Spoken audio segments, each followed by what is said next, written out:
ou ces droits de la femme, jusqu'au rond-point de l'église, je dis de l'église, la rotonde, le rond-point qui mène à la section de l'hôpital Yalgado. L'impact, il est visible. Et on le constate par le fait que voilà, les pavés sont bien effectivement posés avec des effets décoratifs. C'est pas que il y a tout un souci d'embellissement réel que le projet porte. On le voit en image. Oui, et je pense que quand vous prenez toute cette voirie, c'est implacable. Et vous savez que le mémorial Thomas Sankara est une vitrine du tourisme et c'est très important.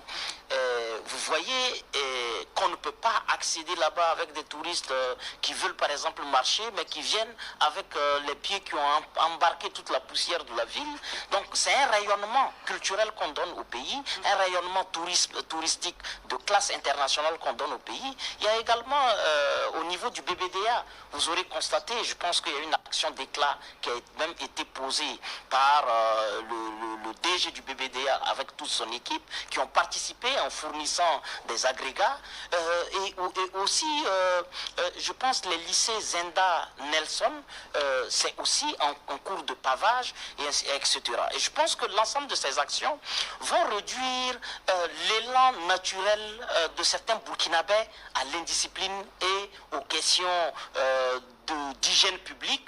Et je pense que le simple fait de voir ces voies bien pavées, avant de jeter un sachet, à no moins que vous ayez atteint le grade suprême de l'indiscipline, vous allez vous poser des questions avant de salir. Donc une chose est d'avoir une politique nationale d'hygiène et une autre est de créer les conditions dissuasives. Et je pense que le pavage est une arme dissuasive de caractère populaire et parce que ceux qui posent sont les bénéficiaires. Et donc, si celui qui bénéficie de l'infrastructure réalisée est celui-même qui a participé à sa réalisation, soit par sa force de travail, soit par le peu qu'il a, soit par les agrégats qu'il apporte directement, alors il devient celui qui assure le suivi. Donc ce n'est plus un cabinet qui n'a pas d'histoire et qui n'a pas de lien avec l'infrastructure réalisée, mais c'est le citoyen lui-même. Et on ne peut pas avoir des cabinets partout pour suivre l'action de développement. Mais on a par contre des citoyens qui sont impactés dans leur lieu de vie, de vie et qui deviennent les relais de l'État.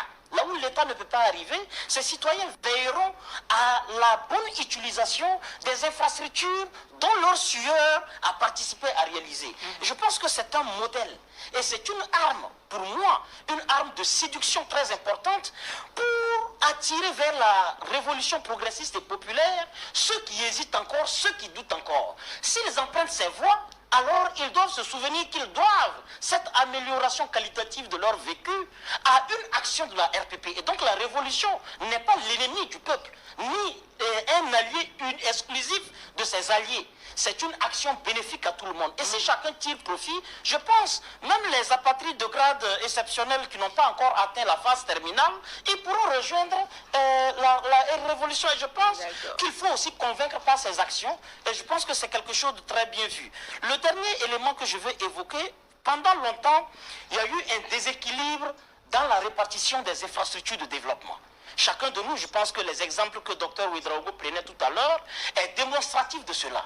Donc il y a un réel déséquilibre dans la répartition des infrastructures de développement, mais qui a été un terreau que les gens ont instrumentalisé pour amplifier la crise terroriste.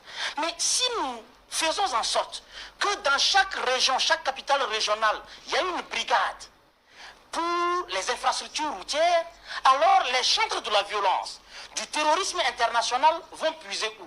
Donc nous sommes en train, de façon structurelle, de rendre rares les opportunités d'influence et de manipulation de notre peuple. Et je pense que c'est quelque chose qui vient réparer une justice et une injustice en matière de répartition des infrastructures qui étaient en attente d'être prises en charge. Alors,